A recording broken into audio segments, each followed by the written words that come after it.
दोस्तों, क्या आपने कभी खुद से पूछा है कि जो हम अच्छा और बुरा मानते हैं, क्या वो सचमुच हमारी अपनी सोच है या सिर्फ समाज की दी हुई एक जंजीर? क्या आपकी जिंदगी में ऐसे पल आए हैं जब आपने महसूस किया कि आपकी मान्यताएं, आपकी नैतिकता शायद गलत हो या उनमें कोई कमी हो? ये सवाल आपको अंदर से हिला देते हैं ना? क्योंकि हम सब अपनी जिंदगी में ऐसे नियमों से बंधे रहते हैं जो हमें बताते हैं कि क्या सही है और क्या गलत। लेकिन समस्या ये है कि ये नियम हमें आजाद सोचने नहीं देते। हम डरते हैं सवाल करने से, क्योंकि अगर हमारी नींव हिल गई तो क्या होगा? हमारी पहचान, हमारी खुशी, सब कुछ टूट सकता है। ये डर हमें रोकता है, हमें एक झुंड की तरह जीने पर मजबूर करता है, जहां हर कोई एक जैसा सोचता है, एक जैसा करता है। लेकिन क्या होगा अगर हम इन जंजीरों को तोड़ दें? क्या होगा अगर हम अच्छे और बुरे से आगे निकल जाएं? आज हम बात करेंगे एक ऐसी किताब की जो आपकी सोच को हमेशा के लिए बदल देगी। Beyond good and evil, prelude to a philosophy of the future by Friedrich Nietzsche. ये किताब आपको सिखाएगी कि कैसे हम अपनी मान्यताओं को चुनौती दें और एक नई दर्शन की ओर बढ़े। चलिए शुरू करते हैं इस किताब की गहराई में उतरकर।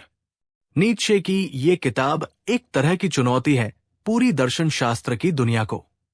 वो कहते हैं कि अब तक के दार्शनिकों ने सच्चाई की खोज नहीं की, बल्कि अपनी पूर्वधारणाओं को सही ठहराने की कोशिश की है।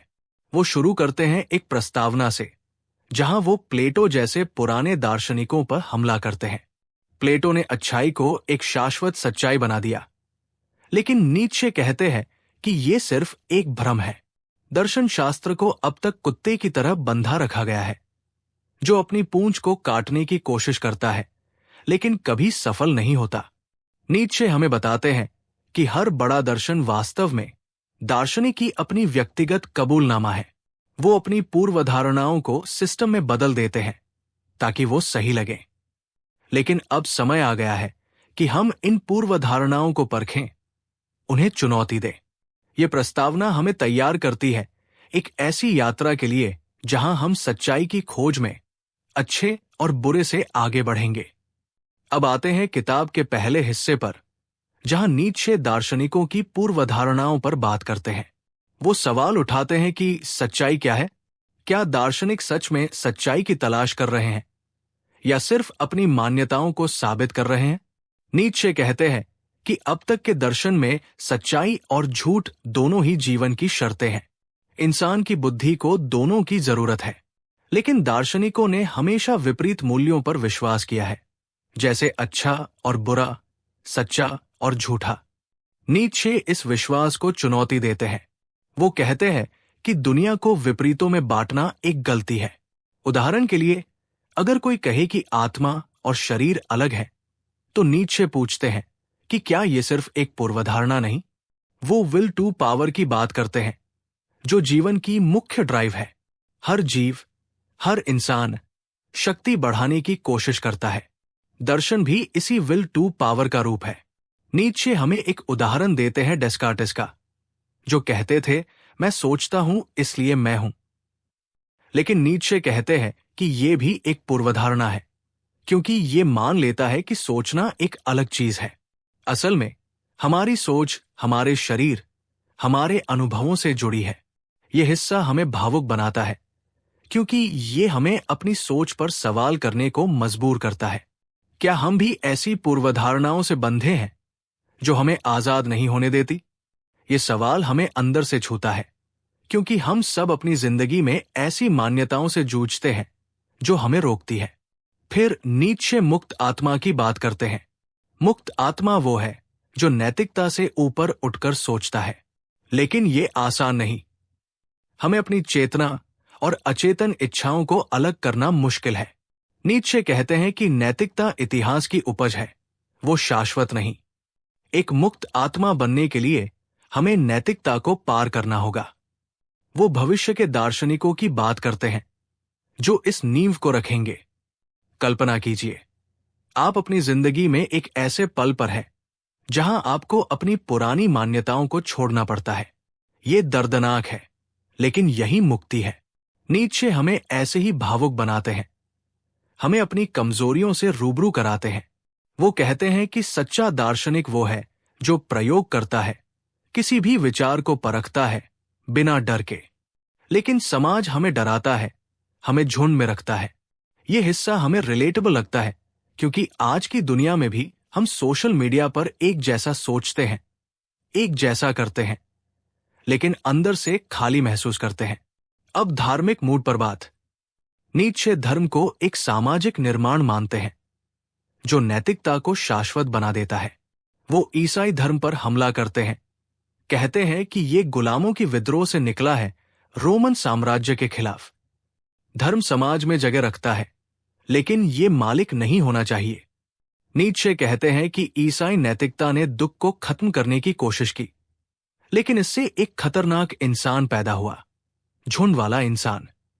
झुंड वाला इंसान वो है जो सामूहिक नैतिकता से जीता है, बिना व्यक्तिगत शक्ति के। यह हमें भावुक करता है क्योंकि हम सब ने कभी न कभी धर्म के नाम पर अपनी सोच को दबाया है। क्या आपने कभी महसूस किया कि आपके परिवार की धार्मिक मान्यताएं आपको रोक रही हैं? नीत्शे हमें बताते हैं कि धर्म एक औजार है, न कि मालिक। वो मास्टर मोरालिटी और स्लेव मोरालिटी की बात करते हैं। मास्टर मोरालिटी मजबूत लोगों की है जो अपनी शक्ति से अच्छा तय करते हैं। स्लेव मोरालिटी कमजोरों की है जो मजबूतों को बुरा कहते हैं। ईसाई धर्म स्लेव मोरालिटी है जो समानता की बात करता है, लेकिन असल में मजबूत को दबाता है।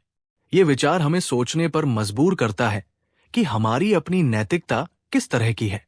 फिर आते हैं छोटे छोटे वाक्यों और अंतरालों पर। यहां नीत्शे इंसानी प्रकृति पर टिप्पणियां करते हैं। वो स्मृति की बात करते हैं, कैसे ये हमारी पहचान बनाती है, अचेतन की, ज्ञान और नैतिकता के बीच तनाव की, पुरुष और स्त्री के अंतर की।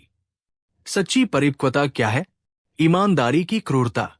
ये छोटे विचार हमें गहराई से छूते हैं। उदाहरण के लिए नीत्शे कहते हैं कि ईमानदारी क्रूर हो सकती है, लेकिन सच्चाई के लिए जरूरी है।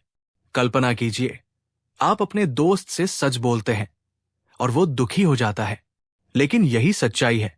ये हिस्सा ह्यूमनाइज्ड है क्योंकि ये हमारी रोजमर्रा की जिंदगी से जुड़ा है। हम सब ऐसी स्थितियों से गुजरते हैं जहां हमें चुनना पड़ता है।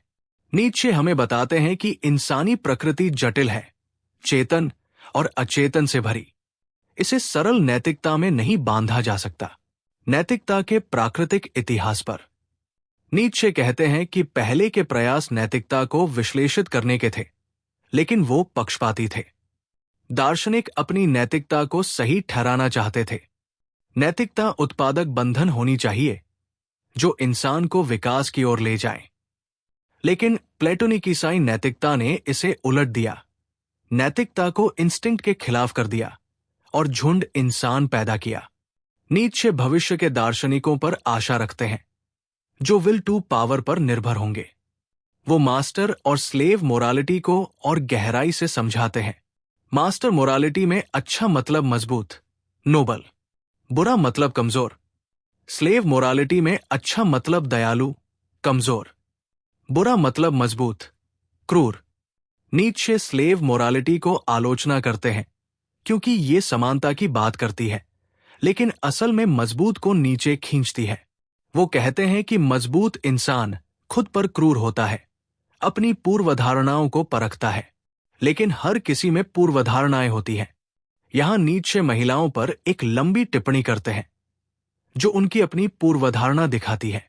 यह हमें भावुक बनाता है क्योंकि ये दिखाता है कि नीत्शे खुद भी परफेक्ट नहीं, वो भी इंसान है। हम सब में ऐसी कमजोरियां हैं, लेकिन यही हमें रिलेटेबल बनाता है। हम विद्वानों पर नीत्शे आधुनिक विद्वानों की आलोचना करते हैं जो सूखी तथ्यों पर आधारित विश्लेषण करते हैं। वो झुंड नैतिकता से जुड़े हैं। नीत्शे का आदर्श दार्शनिक मूल्य बनाता है, अर्थ देता है, सिर्फ तथ्यों से नहीं खेलता। ये हिस्सा हमें आज की शिक्षा प्रणाली पर सोचने को मजबूर करता है, जहां हम रट्टा मारते हैं लेकिन सोचते नहीं। क्या आपने कभी महसूस किया कि स्कूल में पढ़ाई ने आपकी रचनात्मकता को मार दिया? नीत्शे हमें बताते हैं कि सच्चा ज्ञान रचना है, न कि सिर्फ संग्रह। हमारे गुणों पर। नीत्शे राष्ट्रीयता और राष्ट्रवाद पर बात करते हैं। वो विभिन्न राष्ट्रीयताओं को कुछ विशेषताओं से जोड़ते हैं। वो एंटीसेमिटिज्म की आलोचना करते हैं, इंग्लिश लोगों पर हमला करते हैं। वो अच्छे यूरोपियन की बात करते हैं, जो राष्ट्रवाद से ऊपर उठकर सच्ची व्यक्तित्वता पाता है। ये हमें भावुक करता है, क्योंकि आज की दुनिया में राष्ट्रवाद हमें बांट रहा है। नीत्शे कहते हैं कि सच्चा इंसान राष्ट्र से ऊपर है। वो अपनी शक्ति से जीता है, लोगों और पितृभूमि पर। यह हिस्सा यूरोपीय रेस पर है, लेकिन नीत्शे का मतलब राष्ट्रीयताओं से है। वो यूरोपीय संस्कृतियों की बात करते हैं। अच्छा यूरोपियन वो है जो पारोचियलिज्म से ऊपर उठता है। ये हमें अपनी पहचान पर सवाल करने को कहता है। क्या हम अपनी देशभक्ति के नाम पर अपनी सोच सीमित कर रहे हैं? अंत में क्या नेक है? नीत्शे समाज में क्रम और रैंक की बात करते हैं। नेक वो है जो मजबूत, स्वतंत्र है। वो नेक की विशेषताओं पर बात करते हैं। नेक इंसान खुद को मास्टर करता है, दूसरों को नहीं। लेकिन नेक बनना अकेलापन लाता है। नीत्शे एक कविता से खत्म करते हैं, उच्च पर्वतों से, जहां वो अपनी अकेलेपन की बात करते हैं, साथियों का इंतजार करते हैं।